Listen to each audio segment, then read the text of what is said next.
Ya, ya baik. Bisa tolong yang belakang ditutup deh pintunya deh. Ya.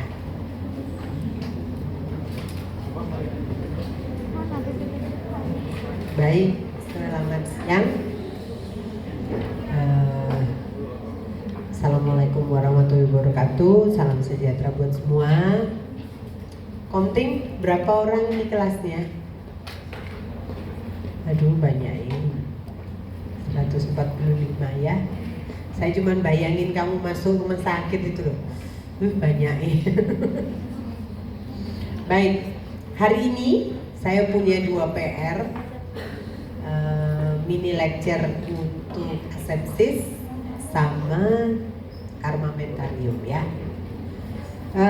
Nanti bisa diminta di Komting PDF-nya. Tidak usah bingung mencatat, perhatikan saja. Yang dicatat apa yang saya aja, ya supaya nggak sibuk mencatat. Jadi supaya kamu bisa perhatikan dan terus nangkep apa yang penting. Yang nggak penting ya skip aja, gitu ya. Oke. Baik, kita mulai dari yang pertama, aseptik dan tata cara di kamar operasi. Ini karena kita berbau bedah, maka sedikit berbeda dengan tata laksana departemen lain, gitu ya. Jadi contoh konservasi, mungkin di konservasi punya toleransi dibandingkan bedah. Kalau bedah orangnya galak-galak, gitu ya. Kalau konservasi masih jauh lebih lembut-lembut, perempuan banget gitu ya. Model dokter gigi yang datang wangi, cantik gitu. Kalau di bedah mulut, kamu salah, sudah dari depan diteriakin namamu gitu ya. Kenapa? Karena yang kita pertaruhkan banyak. Jadi sebagai pendahuluan, ini yang seharusnya diacu pada praktek kedokteran gigi, even di unit, ya. Jadi even dia hanya di unit, bukan di kamar operasi, sama harusnya. Jadi mungkin beberapa kelompok yang sudah mengalami saya di SL, mohon maaf dulu, saya blog ini amat sangat telatan nih temen, karena harus membackup 2 pekerjaan sekaligus. Jadi kalau ketemu di Rabu pasti molor, gitu juga hari Kamis ya, karena terlalu ya ada overload karena ada senior yang datang. Jadi harusnya begini, dengan head cap gitu ya, dengan gown, kemudian dengan handscoon, dan ada tata caranya. Sekalipun kalian pakai baju scrub, tapi tetap baju scrub, tapi tetap ada jenjangnya di kamar operasi. Dan ada aturan mainnya, mana yang steril, mana yang non steril, mana area zona 1, mana area zona 2, gitu ya. Jadi ada rule-nya. Kenapa? Karena yang kita pertaruhkan itu ciptaannya Tuhan yang tidak buka tutup. Semua permainan pisau itu membuka sesuatu yang Tuhan nggak ngasih selerekan. Tahu selerekan? Resleting, ya. Jadi selalu ingat bahwa setiap kita melakukan irisan, kita membuat kontak barang bersih, sekalipun lagi penyakitan itu. Tapi kontak dengan dunia luar yang jauh lebih kotor. Bahkan kalau kamu pernah dengar kata-kata peritonitis, jadi laki-laki kalau dia sering, ada di sini yang sering nge-gym?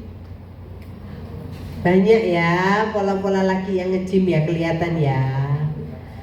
Oke, nge-gym terus kamu lakukan angkat berat, angkat beban, dan kamu tidak ada instrukturnya, tidak tahu batasannya, hanya jor-joran, kuat-kuatan ngangkat lebih berat gitu ya. Hati-hati karena kamu punya daerah lemah di selangkanganmu. Kita ngomong sebagai orang medikal ya. Punya daerah lemah di selangkanganmu, di daerah inguinal. Di daerah itulah ada ligamen yang tipis dan sekali jebol harus di-repair. Dan repairannya manusia nggak kayak buatannya Tuhan. Sehingga dengan mudah bukan cuma skrotummu yang bisa pindah tempat, tapi juga usus yang bisa pindah tempat. Hernia namanya. Kalau perempuan lain cerita. Perempuan itu sedapat mungkin jangan seperti saya. Saya itu berjuang kepingin melahirkan normal, nggak pernah bisa. Jadi 4 anak saya itu 4-4-nya lewat jendela. Tapi anak sekarang, perempuan sekarang lebih suka seksio daripada melahirkan normal. Hati-hati. Ada hernia lain yang mengincar perempuan di daerah umbilikal. Gitu ya. Jadi itu contoh. Kalau hernianya di daerah skrotal, ya kesakitan ya, kecuali nggak tertolong lah sampai harus busuk dan diangkat skrotumnya. Tapi yang tersering itu tukang becak, orang-orang yang angkat berat, orang yang jadi kuli panggul, angkat berat, ngangkat beras gitu ya.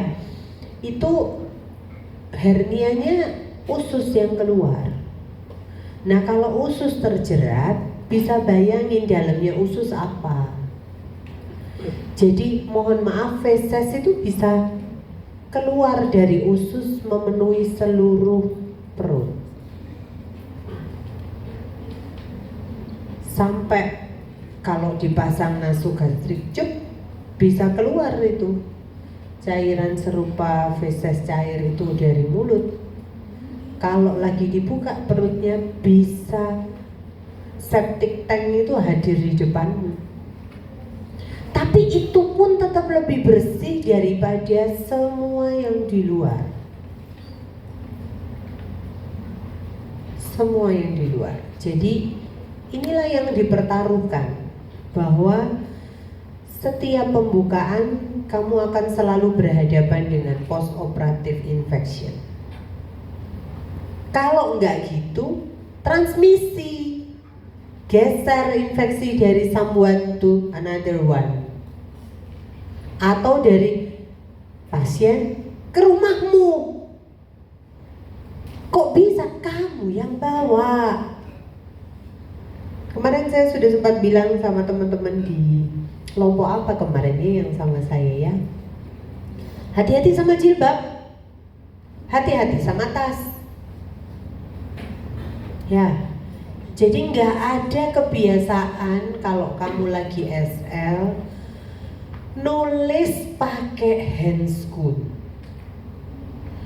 Dok, handscoonnya kan nggak kena mulut pasien. Kan sekarang apa yang kamu lakukan berulang-ulang jadi habit, kebiasaan. Lagi pakai handscoon, saya sering lihat yang betulin jilbabnya di depan, ya tak? Terus apalagi betulin kacamata, itu mater semua kan? Coba bayangin, semudah itu. Dan perlindungan kita hanya di asepsis. Karena kita tidak bisa melakukan sterilisasi pada semua hal. Kalau bisa disterilkan, sterilkan. Tapi kalau nggak bisa, minimal lakukan asepsis. Bisa dibaca nanti, definisi dan sebagainya bisa dibaca. Itu ya. Intinya, asepsis itu tindakan, satu teknik untuk membuat semua transmisi itu menurun. Nggak bisa bilang hilang, tapi menurun. Jadi kamu mesti tahu pos-posnya di mana. Handle lampu, bolpen, gaun, rambut, jilbab, kacamata, itu ya. Itu yang harus diantisipasi dan perlu dikelola. Ada berbagai macam chemical untuk melakukan desinfeksi yang disebut sebagai desinfektan, gitu ya. Nanti bisa dilihat di bawah. Kalau standar terbaik sebetulnya adalah harus bisa melakukan sterilisasi. Sterilisasi itu betul-betul pada saat diuji kumannya 0. Apapun caranya. Kalau kamu baksos, sterilisasinya celap-celup. Betul nggak sih? Ada yang pernah ikut baksos? Celap-celup kan? Jadi kalau celap-celup harus benar-benar celap-celupnya dihitung benar, kadarnya beneran, terus dicuci dulu, jangan masih ada kotorannya kamu masukkan dalam celupan, ya konyol. Dan terus dihitung benar celupannya itu berapa lama, dan dipastikan betul nyucinya seperti apa. Ya. Ada yang dengan panas, ada yang bisa dengan chemical. Idealnya adalah sistem masih menganut pressure dan panas, seperti pada autoclave. Ya, dia masih bisa dipakai. Ada autoclave yang masih bisa dipakai keramik di situ, plastik di situ, tapi dengan syarat dan ketentuan berlaku. Ya, ini alatnya. Yang kita punya di rumah sakit adalah yang bawah yang kecil tuh punyanya Melak. Kalau yang atas itu seperti dandang, prinsipnya seperti presto, ya. Jadi inget makan stick presto. Tapi betul-betul saya waktu pendidikan di UGM maupun di UNER masih ngalami ini, gitu. Jadi alat operasi itu semua dimasukkan dalam satu kantung hijau besar, masuk di dalam beleng. Dah, begitu sudah waktunya kan bunyi wing, ya itu sudah tinggal tunggu. Nek kamu lupa gembosi, dus. Nah, gitu. Ya, ganti kombus. Nah sekarang ada banyak alat untuk mensterilkan, karena sekarang banyak materi-materi operasi yang berkembang ya. Jadi ada alat endoskopi, ada alat kolonoskopi gitu ya, yang dengan kamera gitu, bronkoskopi, itu nggak bisa disterilisasi dengan autoclave, pecah kacanya. Jadi ada metode yang lain, bisa dengan dry heat, ada mesinnya tersendiri, ada hitungannya, kalau suhu berapa dipakainya berapa gitu ya. Yang sebelah kanan ini kamu akan banyak jumpai di puskesmas. Mirip seperti itu, mirip. Pekerjaannya mirip, hanya tekanannya nggak bisa maksimal. Dia cuma pakai mendidihnya, gitu ya. Oke, disinfeksi bisa dengan alkohol, bisa dengan klorin, bisa dengan glutaraldehid, banyak. Bahkan kalau dulu di zaman saya hepatitis itu sesuatu yang jadi momok. Karena ada barang aneh. Karena nggak bisa dikelola. Jadi dia bisa inaktif, viral toh, tapi nggak bisa betul-betul clear. Tapi makin kesini makin banyak teknologi dan makin banyak bahan kimia yang bisa dipakai untuk mengoptimalkan terhadap hepatitis, gitu ya. Jadi processingnya harus apa dulu? Direndam dulu, baru dicuci. Harus dipikirkan corrosion controlnya, karena ada banyak bahan kimia yang kalau kamu masukkan segala macam yang berengsel terlalu lama, kamu harus bilas sungguh-sungguh. Kalau enggak, nanti dia tambah kena panas, tambah tidak bisa dibuka. Contoh handpiece. Oh, handpiece ya? Kan kamu kerja pakai itu ya? Ini kan sudah nggak daring toh, luring tetap harus bawa sendiri. Oh, luar biasa. Ngorban nanti ada Tara. Gitu ya? Baru packing, kemudian sterilisasi. Setelah itu harus ada handling instrumennya, supaya apa yang sudah steril nggak jadi nggak steril gara-gara kita nggak bisa manage post sterilnya. Bisa dicek nanti apa saja. Ini kayaknya juga sudah ada beberapa yang punya slide-nya gitu. Saya hanya menggarisbawahi beberapa yang calling kayaknya kok terlalu mudah untuk jadi soal ya. Ini kan recall aja kalau ada yang di slide itu kan. Ya, oke. Yang lain masih bisa di ya.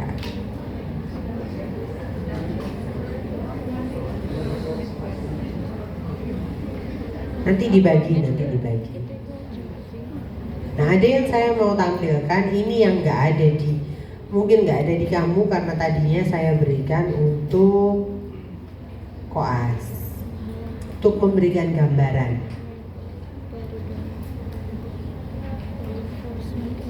Ya. Filosofi operasi sudah. Nah, sekarang oke. Bahwa apa yang terjadi di kamar operasi itu tidak hanya menjadi tanggung jawab operator, tapi juga asisten, baik steril maupun non steril, gitu ya, termasuk segala macam instrumen. Kalau di OKA namanya unloop. Unloop itu yang bantu, yang mondar mandir ke sana kemari, gitu ya. Kalau di kita ya asisten non steril namanya. Ini yang harus dilihat. Kalau di kamar operasi sampai sebegitunya ada aturan, ada jarak. Nanti mudah-mudahan kalau kita sudah bisa segera turun tendernya yang di rumah sakit, yang di sebelah punya kamar operasi sendiri, sehingga Yat sendiri bisa keluar masuk dengan bimbingan ya, untuk melihat bagaimana rule di kamar operasi. Jadi pedan itu lampu yang ada di atas. Kalau kamu nonton sinetron itu pedan itu ada yang nyambung antara lampu operasi dan gantungan tempat alat anestesi. Itu biasanya berada di center, di tengah. Tapi Indonesia kan negara berkembang yang sangat improve. Biasanya yang dibeli nggak yang gantung, karena yang gantung nggak bisa diseret-seret. Jadi yang dibeli yang portable, yang bisa pindah dari oka sini ke oka sana. Ya, jadi mungkin punya 5 kamar operasi, yang punya unitnya hanya 3, yang 2 itu bisa dipakai untuk lokal tindakan, ya depend on.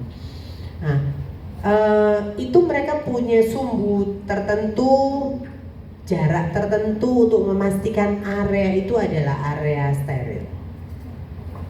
Itu kalau di kamar operasi. sehingga semua yang di belakang, jadi tidak bisa kita lagi operasi terus kita ngomong-ngomong gini noleh ke belakang, iku roti memang tuku ndi gak bisa.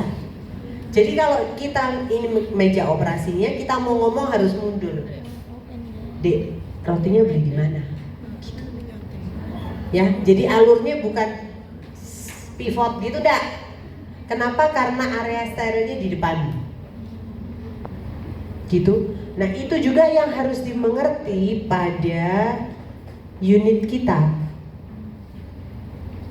Bagus men ya? Enggak gini banget sih aslinya nanti. Ya mudah-mudahan alat yang turun begini bagus ya, mudah-mudahan. Ya aminin aja. Oke, jadi apa yang ada di depan ini pasien. Pasien ini titik tengahnya ya. Operator biasanya kalau dia rata-rata pakai right handed, ya selalu di sini. Betul ya? Asisten di kontralateralnya. Jadi asisten bukan di belakangnya operator. Karena wajah depannya asisten itu harus ikut steril. Makanya harus ada asisten non steril yang bisa mobile di sekitar. Tapi nggak bisa asisten non steril terus tiba-tiba nyelip di depannya asisten steril, nggak bisa. Jadi ada aturannya, ya. Nah, begitu juga dokter. Kalau dia sudah bekerja di sini, dia perlu sesuatu di belakang pasien. Nggak bisa enak dia tarik-tarik, karena daerah di belakang pasien itu sudah non steril. Harus asistennya yang narik, asisten non sterilnya yang bawa semuanya ke depan. Itu makanya kalau di IKGMP kan ada aturan ruangan praktek minimal berapa, jarak dari unit ke tembok berapa, kan ada aturannya ya. Itu tujuannya begitu. Oke, jadi kalaupun kita di RSUB operasi di sini, meja ini pasti tidak cukup untuk kita naruh alat perlengkapan operasi. Ini yang didorong, diganti meja baru tapi tetap di arah kerjamu. Tidak boleh mejanya di belakang sini. Itu yang suka kadang salah-salah. Karena itu nyalahin aturan sterilisasi.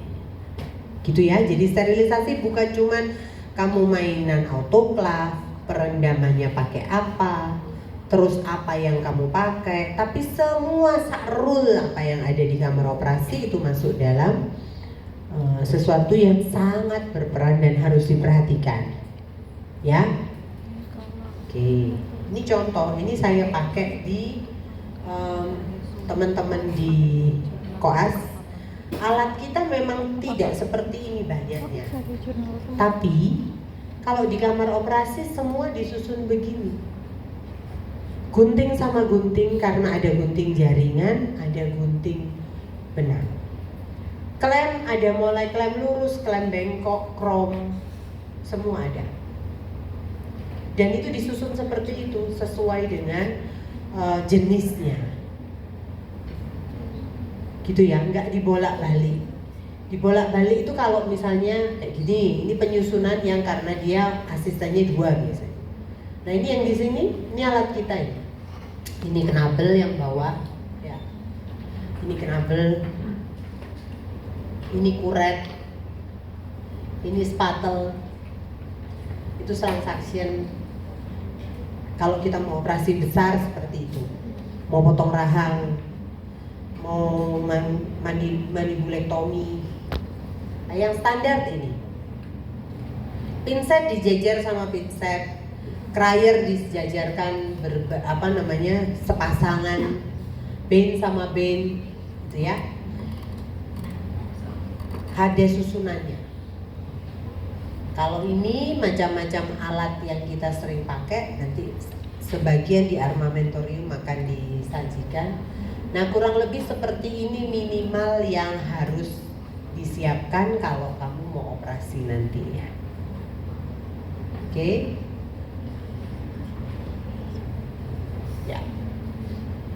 Sampai sini ada pertanyaan tentang sterilisasi? Hal-hal yang pakem tidak bisa ditawar. Ya sudah, itu yang pakemnya. Pakainya berapa persen, pakainya berapa menit, ya itu sudah pakemnya.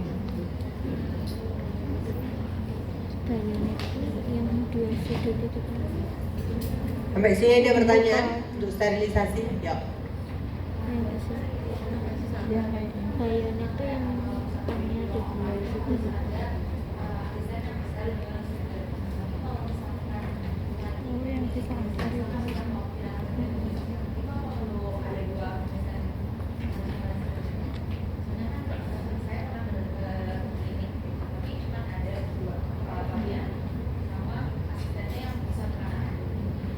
Rata-rata begitu kalau di dokter gigi kita, ya. Yang penting adalah asasnya dipenuhi. Jadi kalau perawatnya nyampur sama yang lain-lain, minimal dia hanya pegang handle-nya suction, tapi tangannya nggak belusuan ke dalam rongga mulut. Itu nggak apa-apa.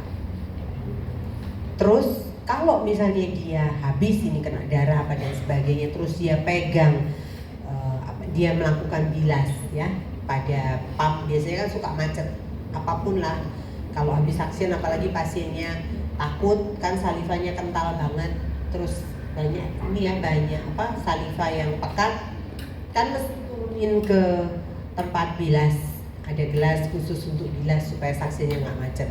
Kalau sudah kayak gitu terus dokternya minta, aku ambilkan bahan apa, di sana idealnya adalah buang handscoon-nya, ambil normal, buka, siapkan, baru dia lagi. Gitu. Kalau dibilang boros handscoon-nya, ya itu harga yang harus dibayar. Kalau kamu mau di klinikmu tidak terjadi transmisi, tidak harus ada 2 orang, tidak harus ada 2 orang. Cuman asasnya tidak boleh salah. Bahkan kemarin yang SL sama saya, ada kalanya nih dokternya sudah siap nih mau ngapain, mau PSA atau mau ngapain. Aku mau hatching. Mau hatching gimana caranya? Ayo kan, bingung toh? Cepet taruh, terus keluar. Kalau cuman hidungnya gatal, bisa titip pundak perawatnya. Tapi jangan buat asal-asal. Nanti dokternya cowok terus sengaja bolak-balik, hidungku gatal gitu, terus numpang ke pundaknya perawatnya lah, itu cari mau. Alasannya tidak bisa, kata dokter Esther, itu nanti terjadi transmisi infeksi, awas kamu. Gitu ya. Oke, sampai sini. Ada lagi yang tanya? Ya. Sampai dicatat, tersanjung saya.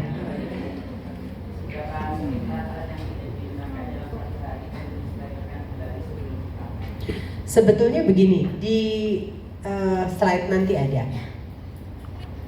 Idealnya adalah untuk yang autoclave itu 1 bulan masih oke, asal tidak bocor. 1 bulan itu dalam arti begini, dia masuk dalam ruang yang kedap, sama sekali tidak dibuka, atau dia masuk di dalam medipack, gitu ya. Nah, ada yang lebih ketat, dia tidak mau 1 bulan, karena literasinya adalah 1-3 bulan, itu di literasi.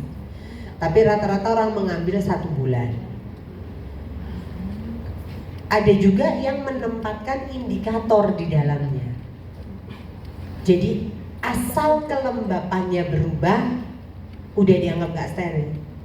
Karena kalau ada kelembapan, mungkin muncul jamur, kan gitu. Jadi belum sampai mikroorganisme yang keluar gitu, tapi lembab aja sudah muncul jamur. Atau tadinya ada daerah yang sembunyi. Kalian semua sudah biasa pegang sonde kan? ya kan? Sonde itu dipakai untuk apa? Untuk ngapain? Eksplorasi ya. Eksplorasi apa? Kavitas gitu ya? Ada enggak gitu ya? Ada enggak kavitas gitu ya? Cuman gitu dong. Kalau di bedah mulut cerdas. Itu bisa dipakai untuk nyongkel kalau ada patahan akar gigi, sehingga bentuknya sonde tuh nggak jadi gini lagi, bisa gitu. Kamu bayangin kalau dia udah nggak mulus.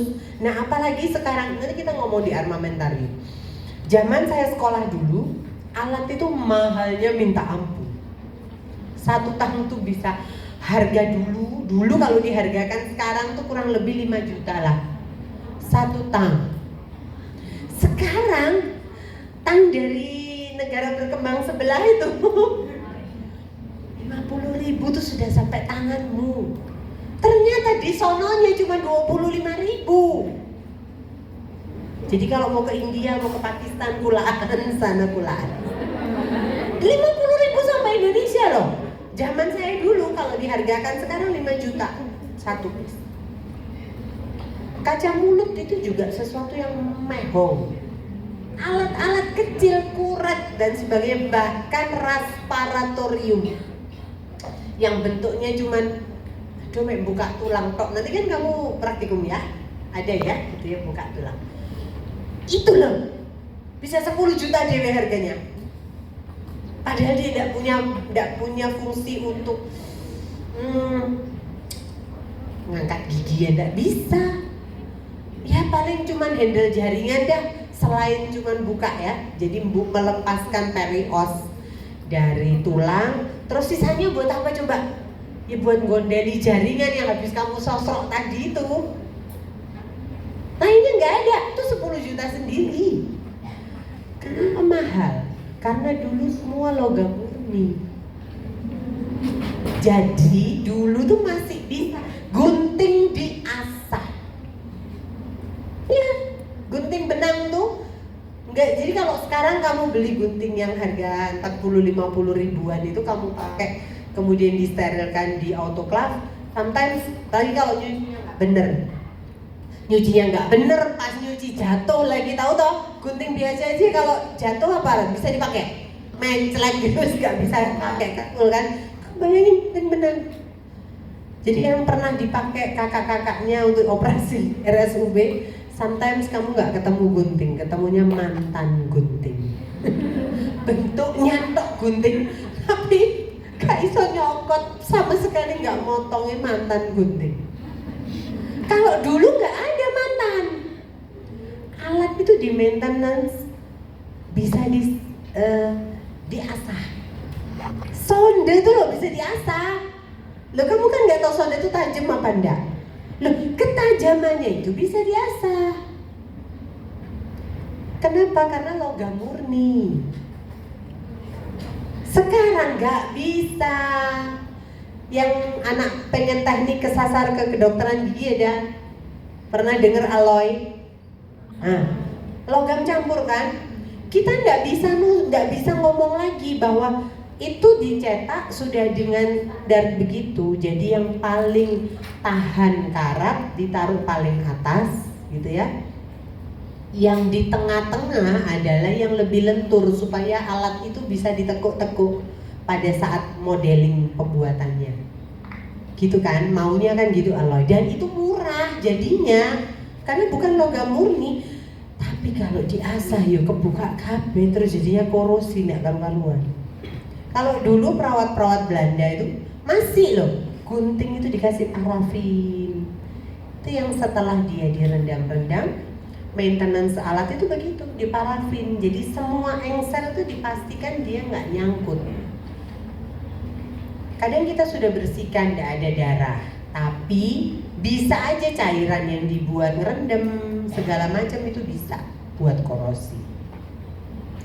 Ya sekarang 50.000 ya mantan gunting guaan. Kalau dulu diasah bisa dok gitu. Ya, jadi memang berbeda. Jadi kalau ditanya berapa lama idealnya kalau takarannya autoclave 1 bulan. Kalau enggak dia pakai indikator. Gitu. Jadi selama tidak terbuka, enggak terperawati bungkusnya, ya steril di dalamnya. Itu makanya kalau kamu lihat bahkan di Mas Eko juga ada alat-alat yang memang saya mintakan set untuk 1 set operasi, dia kasih tanggal. Jadi tanggal berapa dia lahir dari autoclave. Nah, berarti ada datang sama expirednya. Ya. Ada satu lagi tadi yang tanya? Sudah? Sudah ya, oke.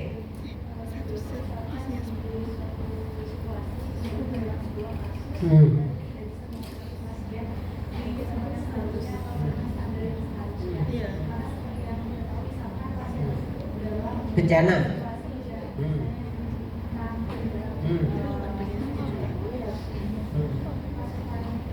Ya.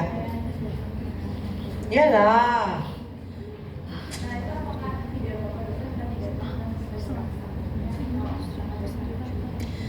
Gini, minimal harus legatis ya, harus legatis.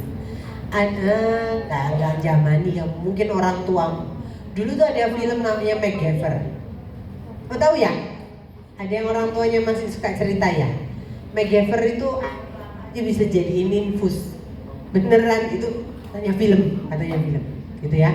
Tapi pada kondisi emergency harus diperhatikan nggak sterilisasi? Tetap harus, tapi mungkin gini, diturunkan grade-nya kali ya. Contoh, ini nek ngenteni alat mateng, mati pasien nih. Nunggu alatnya selesai sterilisasi, kurang 10 menit lagi, nggak bisa ini, harus tracheostomi sekarang. Udah terlanjur di krikotiroidotomi, nggak bisa terlalu lama. Kita justru naikkan angka pneumonia. Udah ada pilihan, matikan, bongkar, siram alkohol, kita kerjakan. Kenapa? Nyawa hitungannya detik. Infeksi datangnya nanti hari kelima. Kalau ternyata yang sebelumnya tadi hepatitis dok, ya sudah setidaknya dia hidup walaupun hepatitis. Loh, benar. Itu yang harus diacu pada kita pada saat kita melakukan keputusan pada emergency case. Bahkan begini, ini ada pasien yang sudah operasi 2 hari, nggak nafas sendiri, dia masih tergantung mesin. Orangnya sudah 76 tahun, terus operasinya besar, masih ada risiko sepsis, dia nggak kuat nafas sendiri, mesin tinggal 1. Ditelepon dari Kepanjen, ada anak kecil jatuh dari tangga pagi hari. Siang hari yang tadinya sadar tiba-tiba sekarang gelelo, kesadaran menurun. Wah, itu sudah langsung semuanya di UGD. Jangan-jangan IDH. Ada perdarahan di daerah epidural. Polanya gitu. Nggak apa-apa, baik-baik aja. Tiba-tiba lep. Nah, itu tinggal nunggu berpulangnya. Pasien sudah sampai mana misalnya? Sampai betek misalnya gitu. Wah, itu sudah langsung naik operasi, pokoknya begini semua sudah langsung naik operasi. Nah, itu yang di daerah jaga mesin sudah harus tahu artinya. 76 tahun dia sudah menikmati hidup selama 76 tahun. Kalau dia berdosa pun sama Tuhan sudah dikasih kesempatan dia 76 tahun untuk bertobat kan. Ini anak 8 tahun, dia tiang penegak bangsa, gitu kan. Harapan hidupnya dia harusnya lebih tinggi. Gimana kalau generasi muda 8 tahun, dia sampai nggak dapat support mesin yang baik, dia sampai hipoksis sesudah operasi, jadi beban seumur hidup. Itu pilihan yang sulit secara hati, jari. Sulit secara hati tapi mudah secara jari. Ya sudah. kan toh pasiennya habis operasi belum ngangkat, udah panggil keluarganya, udah kayaknya harus banyak didoakan untuk mempersiapkan mental keluarga. Kenapa? Anak ini operasi di atas kurang lebih 3-4 jam kan, dan setelah dia turun mesin harus berpindah untuk dia. Keluarga suruh berdoa, kalau Tuhan kasih hidup, hiduplah. Tapi kalau Tuhan kasih dia sudah lelah, kasihan keluarganya nanggung hutang bayar ICU lebih lama. Sampai gitu. Bisa hukum di kebijakan yang emergency itu bisa begitu. Jadi kalau pilihannya adalah prosedural seharusnya antara steril dan non steril, ya kita nggak pakai bekasnya orang langsung iris lah, yang layak lah. Tapi kalau autoclave belum selesai, boleh kita matikan. Belum selesai loh dok, matikan dulu. Setidaknya dia selamat dulu. Urusan nanti infeksi 5 hari ke depan kita teter dengan antibiotik bom aja pokoknya. Sambil berdoa, kan? Doa lagi gitu. Ya, oke. Ada lagi? Nggak ada. Oke. Udah jam berapa? Udah mau habis ya? Tahu nggak hari ini tuh harusnya saya jalan Zoom. Ada 2 Zoom yang harus diikuti. Tuh. Habis loh. Baik. Armamentarium nanti yang lain-lain bisa dibaca ya. Kan masih ada kesempatan ketemu saya lagi hari Senin toh. Ya. Oke, definisi ya begitulah. Yang kemarin ketemu saya di SL, sebetulnya ya ini materi yang saya mau kasih. Berapa orang kemarin yang ketemu saya di SL yang armamentarium? Kelompok berapa? A1, B1, B1 berapa orang? Ah udah ngajarin temennya beres dah, kelas kuliah selesai. Lah apa? Lah yang diajarin kemarin. Baik. Kalau bedakan tang, gitu ya. Kalau bedakan tang kan gampang kok. Sudah tahu tuh bedanya kan? Tang atas sama tang bawah tahu kan? Jadi bagi caranya itu mesti kamu pinjam mulutnya orang supaya bisa merasakan. Ya pinjam mulutnya orang, jangan pinjam temen seginian, nanti cerewetnya lebih banyak. Pinjam tuh adikmu, temen kos, ponakan, yang lugu-lugu. Jadi termasuk yang tadi SL apa tadi? Tadi kemarin ya, yang kita SL ngeblok, ya kan? Kalau kamu mau tahu kenapa kok kamu panduannya harus nyusur dari mucobukal floor ke posterolateral gitu kan? Padahal yang dicari apanya sih?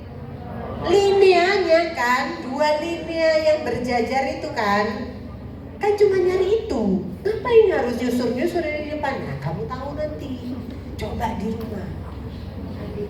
Atau siapa namanya, mbaknya Kak Sampa lah. Coba lihat. Ya. Dibayangkan kalau kamu langsung nyari cek, nah, itu rasanya tanganmu gimana? Ya. Oke. Jadi bedanya tang atas, tang bawah sudah tahu. Oke, bedanya sini yang begini-begini dah. Kayaknya semua tahu kan? Tahu lah. Nah, ini tangnya tahu deh. Tadi tuh saya lihat kok yang di kelas saya tadi ada yang digambar, bahkan sak gerakannya digambar, apresiasi banget tadi. Gitu ya. Jadi tang akar, anterior rahang atas, posterior premolar gitu ya. Ini kayaknya semua ada di BPSL-mu deh. Terus ngapain saya suruh kasih mini lecture ya? Yang justru penting itu adalah begini.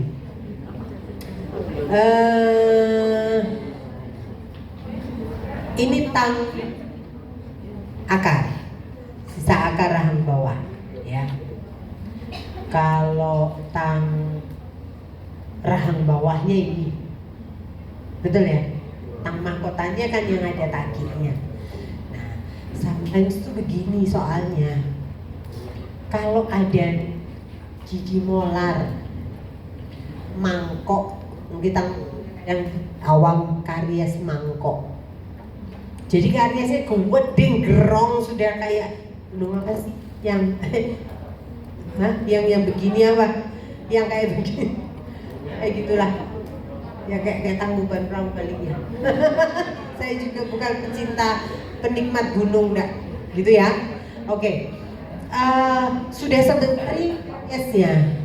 Jadi tidak ditanya pakai tang mahkota apa tang sisa akar.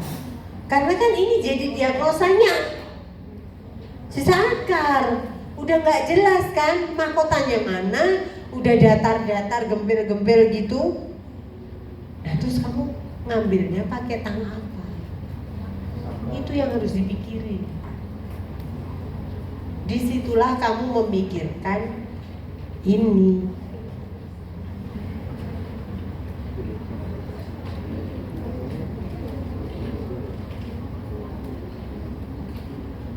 Nah, mikirkan bignya tang. Masih ingat tang sisa akar rahang bawah? Lebar apa sempit? Jadi bayangin kalau itu mau dipakai ngangkat gigi molar pertama sisa akar karies mangkok tadi, bisa apa enggak?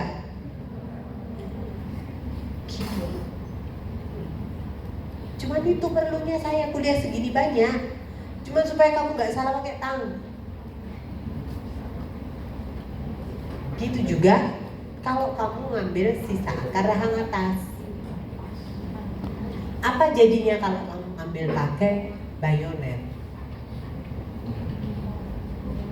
Penampangnya enggak sama. Betul enggak? Bayonet itu kecil loh penampangnya, tahu bayonet kan? Bayonet, aduh, masa udah tahu lah bayonet lah. Ada kok. Yang lain enggak tahu bayonet? Nah ini. Ini bayonet. Enggak tahu bayonet. Dulu pelajaran sejarah enggak ada yang masuk. Itu senjatanya orang Jepang. Jadi dia masuknya enggak kayak ini, enggak keris itu kan masih berliku-liku toh. Enggak loh, bayonet itu masuk aja jep gitu. Matinya kalau ditarik. Loh, kan bentuknya tajam terus ada bengkok begitu ke atas. Jadi waktu dia jep enggak mati. Pasti tarik lah wassalam sudah. Ya, itu bayonet. Nah bayangin bignya cuma segitu loh. Kalau sisa akar isat satu-satu, bisa nggak diambil pakai itu? Terlepas dari sudutnya, bignya aja nggak masuk akal sudahan. Gitu ya. Jadi itu yang saya bilang, mesti lihat-lihat. Kalau kamu sudah lihat barangnya mesti tahu kok. Kalau soal Budok, ini ada yang begini, metode kayak gini, itu modif aja, gak usah diturutin, modif aja supaya asik gitu, ya. Oke. Molar sama premolar bedanya apa? Ya, sudut tok, taki, ya kan? Taki. Kenapa? Karena di molar ada bifurkasi, ada trifurkasi. Kalau di premolar nggak ada. Oke. Yang beda cuman tantrismes. Kalau sudutnya tajam berarti punya bawah. Kalau sudutnya gendut berarti punya atas. Gitu ya. Semua berleher panjang. Kenapa? Karena dia bergeraknya enggak begini, tapi begini. Ya, makanya disebutnya tang frontal. Ada lagi tang tanduk. Ini bisa dipakai untuk itu tadi. Contoh kayak tang molar tadi, tang karies mangkok itu. Tapi sekarang tidak banyak orang menggunakan ini konhon. Nah, ini yang saya perlu ngomong soal elevator. B, ya. Kalau ditunjukkan di gambar ini, kamu pasti buat gerakannya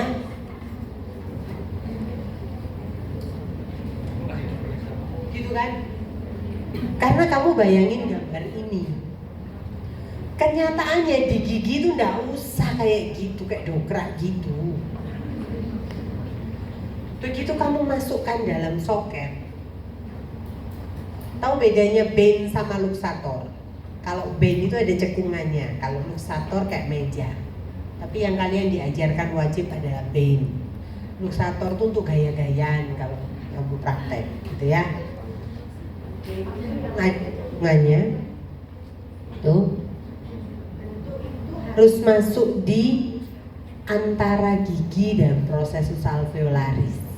Bisa bayangin saya masuk di antara gigi dan prosesus alveolaris. Gimana pun caranya, mau dimiringkan, mau diapakan, pokoknya dia masuk di situ.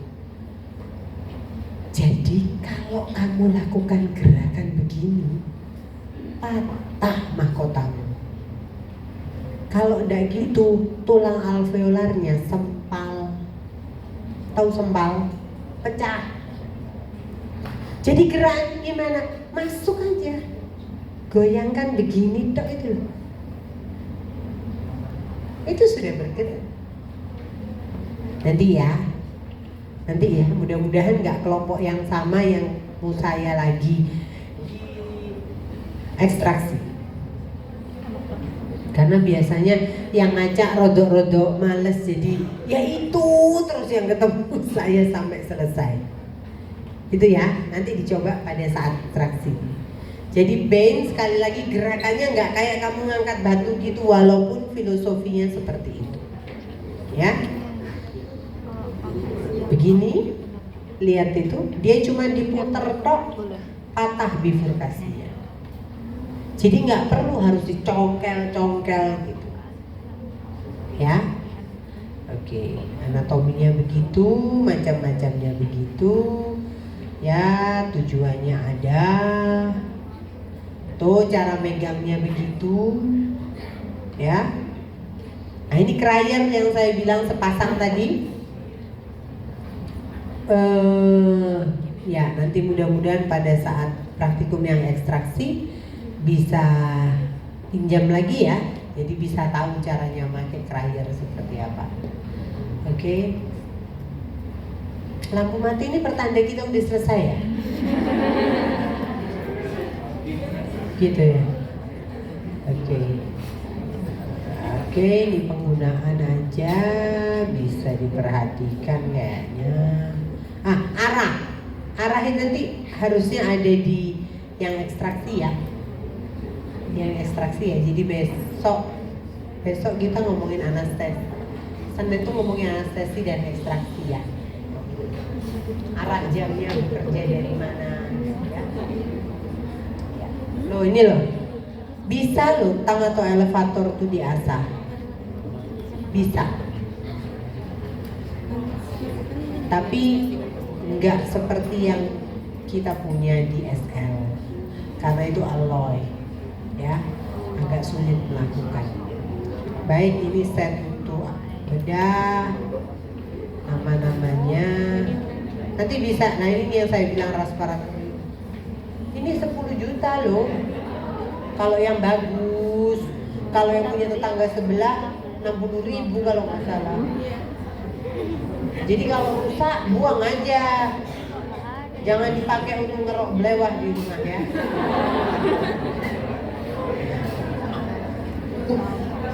Bor, hammer.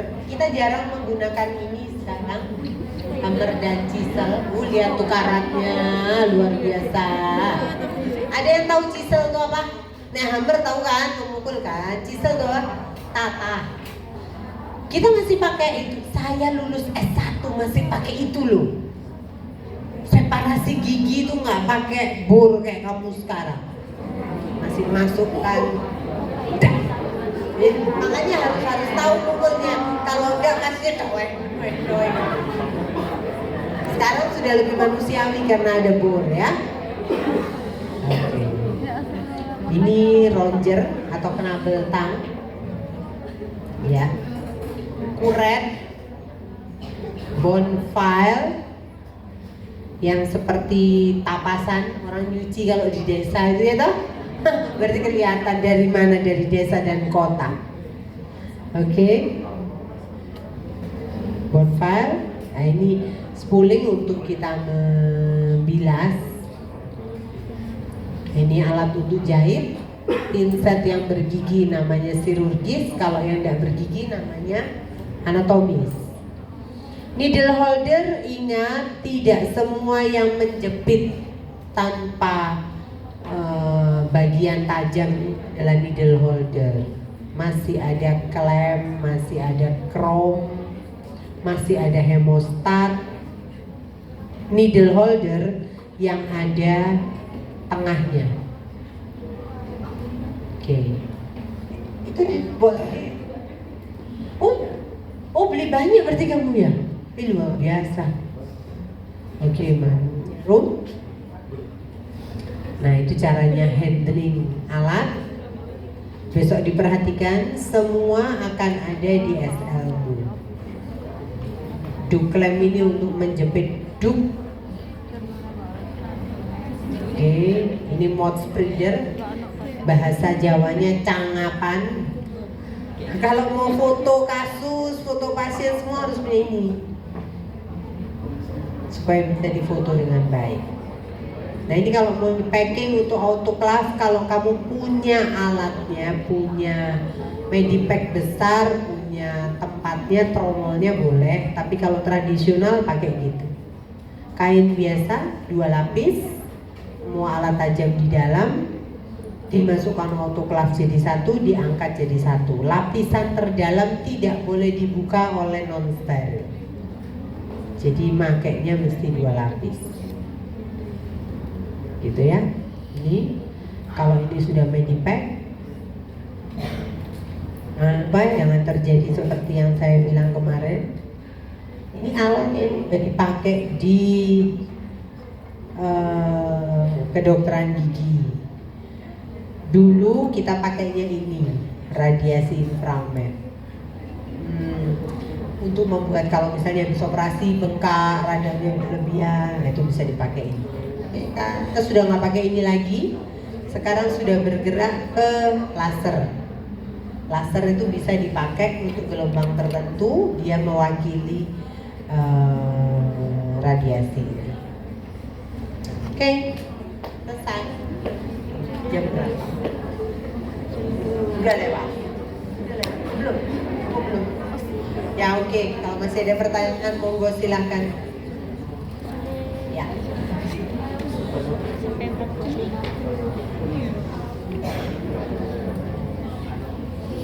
Oh ya, anestesinya geser ke Senin ya. Nanti diingetin lagi ya di Senin.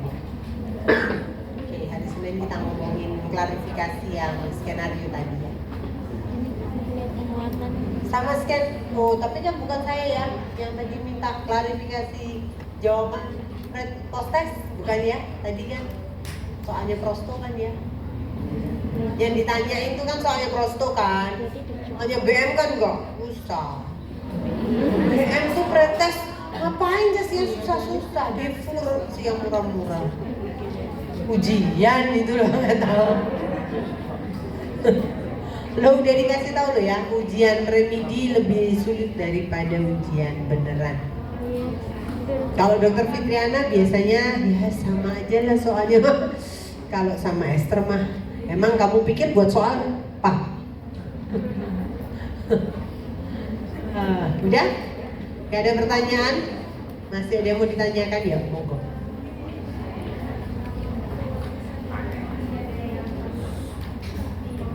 Apa itu?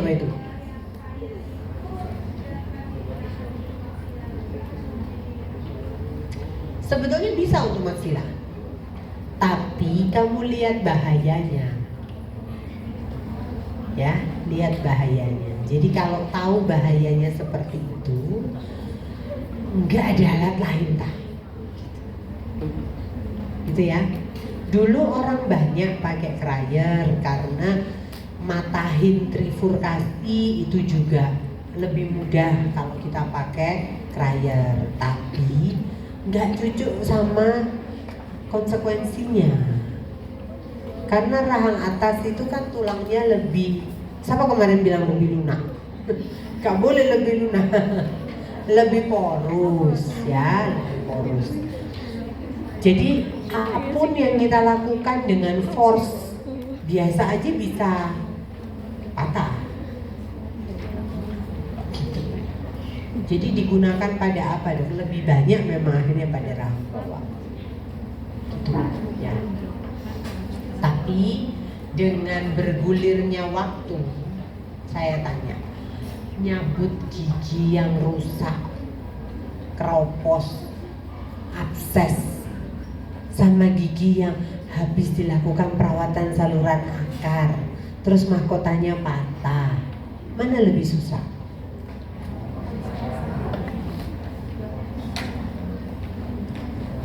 Kalian yang orang-orang terang, itu gelap soalnya. Ini absen nggak balik-balik ke saya, ini kayaknya indikasi menyembunyikan absen. Saya tuh biasanya paling suka panggil-panggil nama orang. Ayo, apa bedanya? Mana lebih susah? Gigi yang sisa akar, remuk, abses lawis, nyenyek buntem elewis, abses lah bolak-balik sakit. Sama gigi yang habis perawatan saluran akar, kepalanya patah, kan sama-sama dicabut, mana lebih mudah?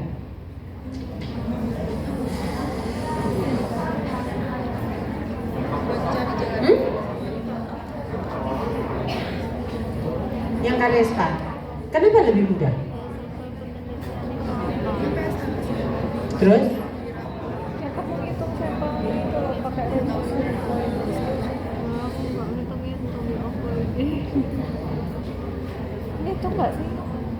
Jadi alasannya karena nggak ada bahan pengisinya, terus jaringan periodontalnya lebih lemah.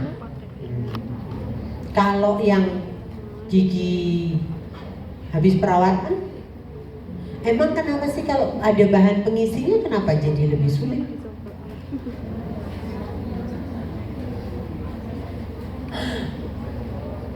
Terus kamu pikir karena sarafnya pulpanya diganti sama gutta perca yang di semen gitu ya? Gitu ya? Padahal yang dicabut bagian tengahnya.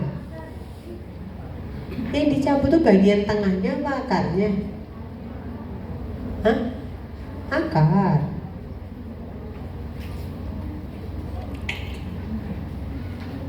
Ayo. Kan sudah konservasi toh? Sudah toh?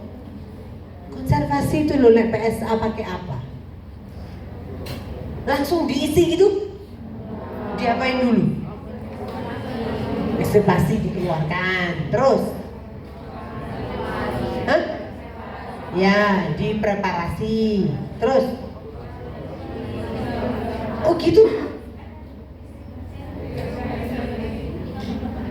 Irigasi, udah gitu dong? Hah? Apa? Medikamen. Medikamennya apa? CHKM. Udah pernah tahu CHKM itu? Pernah tahu? Bahkan kalau nggak sampai CHKM cuma dikasih Igenol. Ada kan kata gitu kan? Kasih Igenol, tumpat sementara gitu kan? Ada kan? Nah, kalau gigi pernah digitu-gituin sama gigi yang keropos gak pernah dirawat, witem welek wis. Di bagian waktu di foto di bagian bawahnya ketok ada granulumnya wis. Mana lebih susah? Hah? Kenapa kok pos PSA lebih susah? Itu. Lah, tahu nggak? Gunanya dikasih medikamen biar apa sih? Biar apa? Biar apa? Jaringan periodontalnya? Apa? Biar apa? Tujuannya apa dikasih medikamen? Duh, kamu berapa ras? Bolong kan, kosong kan? Ya kan? Terus dicuci-cuci toh? Iya toh? Habis dicuci-cuci terus? Nggak tahu. Filosofinya PSA tuh ngapain sih? Pak isi sih, tapi kayak Mempertahankan gigi yang sekalipun mati tapi tidak ditolak di rongga mulut. Ya kan? Gitu. Terus kamu maunya kapan? Jadi kamu sadar nggak medikamen itu seperti apa? Ekstrimnya itu formalin kan? Ya nggak sih? Jadi kamu tahu dia dimatikan, udah mati, nggak dikasih nutrisi sama sekitarnya karena dia mati, tapi nggak boleh dikenali sebagai benda asing. Ya toh? Jadi kamu bayangin apa yang terjadi di jaringan periodontalnya, cekat luar biasa. Nggak boleh ada space, karena kalau ada space bocor, infeksi nanti, ya kan? Jadi masih lebih gampang ngambil gigi yang nyetun, tahu nyetun, wis welek, dari mana nggak tahu dong, dipegang di sini rapuh, dipegang di sini rapuh, dus. Tapi ngeband atau ngerayer gigi gitu masih lebih nyaman daripada ngeband gigi yang habis di PSA. Aduh, dan itu dokter Yuli sangat suka sekali merujuk. Saya begitu ada pasien BPJS bawa lembar kuning, aduh, dokter Yuli ya? Iya dok, aduh. Mending itu kalau dokter Yuli kirim terjadi perforasi akar, jadi perawatan, jadi tidak bisa dirawat, itu mending daripada kalimatnya pos PSA gagal. Aduh, gagalmu itu penderitaanku. Gitu. Ya. Nah, pada kondisi seperti itu dulu orang cuma punya senjata krayer sama B. Jadi kalau nggak bisa keluar akarnya, jebolkan tulangnya. Gitu. Tapi sekarang sekali lagi sudah lebih manusiawi. Kita bisa pakai low speed bore. Dulu orang pakai bore tuh ketakutannya adalah resiko emboli. Kecepatan bersama dengan putaran air, kalau itu masuk pembuluh darah, even kapiler, udaranya terjebak masuk, bisa emboli, masuk sampai ke jantung. Sekarang kan kita masih bisa bore, ya. Bore itu lebih terkontrol kecepatannya. Ya kan, kalian pakai itu bore. Ya, jadi kalau bisa diseparasi secara manusiawi ya separasilah. Kadang separasi separuh, habis itu pakai bentak gitu supaya dia lebih cepat lepas, boleh. Ya. Ada satu lagi perilaku masyarakat yang nanti bisa menyusahkan kamu selain dokter Yudi dan teman-temannya.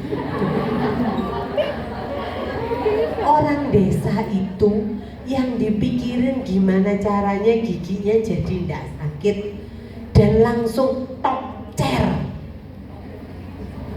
gitu. Ada yang mana yang tahu ya, dari daerah mana ya, Pacitan, Bojonegoro gitu-gitu ada, Kudus, Mojokerto banget, Mojokerto coret banget gitu. Itu masih kenal toko obatnya, toko obat ke apotek tak. encik-encik yang jualan itu. Ada obat sakit gigi yang mujarab. Jangan ditiru ya, awas sampai ditiru. Sampai ditiru nanti kamu minta cabut kakak kelasmu tak tonyo kamu. Namanya obat sakit gigi cap kakak tua. Ada yang tahu kan? Menunjukkan betapa desanya Anda. Iya. Loh, dan itu jangankan di desa, nggak usah merasa desa. Itu di toko obat depan pasar besar itu loh ada. Kamu cari ke sana. Mbak lihat tuh, mau lihat obat sakit gigi cap kakak tua.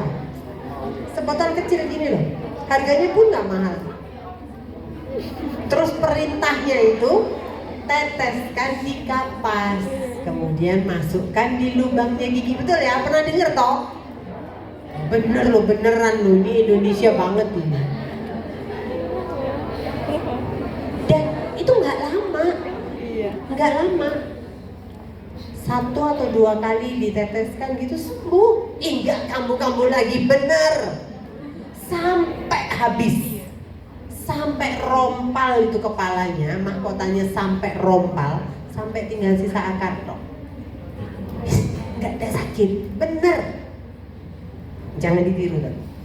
Setengah mati ngeluarkannya, karena dia ankilosis betul-betul. Tahu isinya? Kamu kalau pakai Egenol gimana? Ditetesin, ketempelet, terus langsung masukin. Enggak, diperas. Kenapa? Yang dipakai apanya sih? Uapnya. Ini Egenol konsentrat diteteskan di, itulah cap kakak tua. Luar biasa, bener. Langsung manyus gitu. Langsung hilang sakitnya, sak nekrosis sekalian. Aduh, kalau sudah kayak gitu, kamu nyabut sudah nggak pakai aturan, nggak pakai adat, pakai tanggine, aduh, wes baru jemput gerupus. Kenapa? Karena mahkota aja, email aja loh. Email itu keropos kerusakannya kena itu. Nekrosis mendadak. Nah, satu lagi, ada bahan tradisional yang serupa itu, dan itu lebih ada di dapur. Ada yang tahu? Apa? Gak terlalu. Kayaknya kalau cengkeh 1 dikunyah nggak terlalu deh. Kecuali cengkehnya keras paling protol gitu aja. Enggak segitunya. Ada yang lebih hebat. Hah? Kan? Sama tadi dia bilang terasi. Bener, ini yang bilang kan? Bener kan? Loh bener. Analoginya gini, kamu gak suka sama orang nanam pohon depan rumahmu, itu loh congkelan sedikit, masukin terasi cep-cep. Udah tunggu aja 2 minggu bangun, kering sendiri mati. Tuh dia gitu.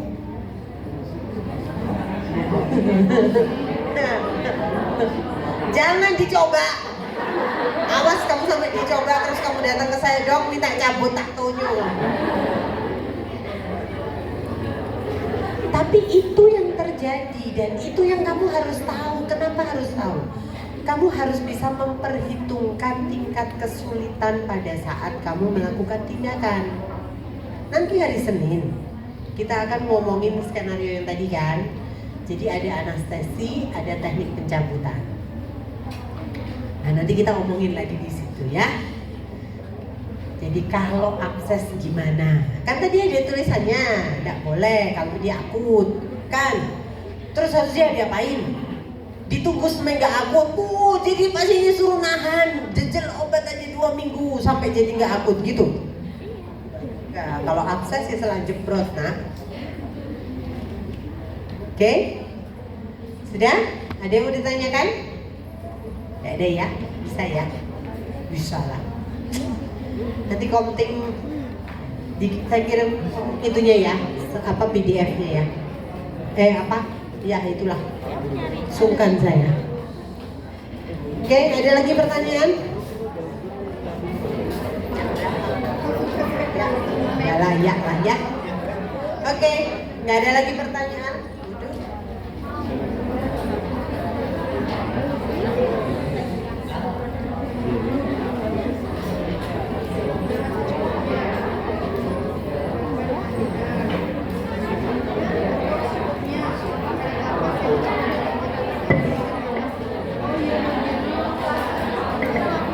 Ya, kalau udah ada, monggo saya akhiri. Terima kasih banyak untuk perhatiannya. Sampai ketemu hari Senin.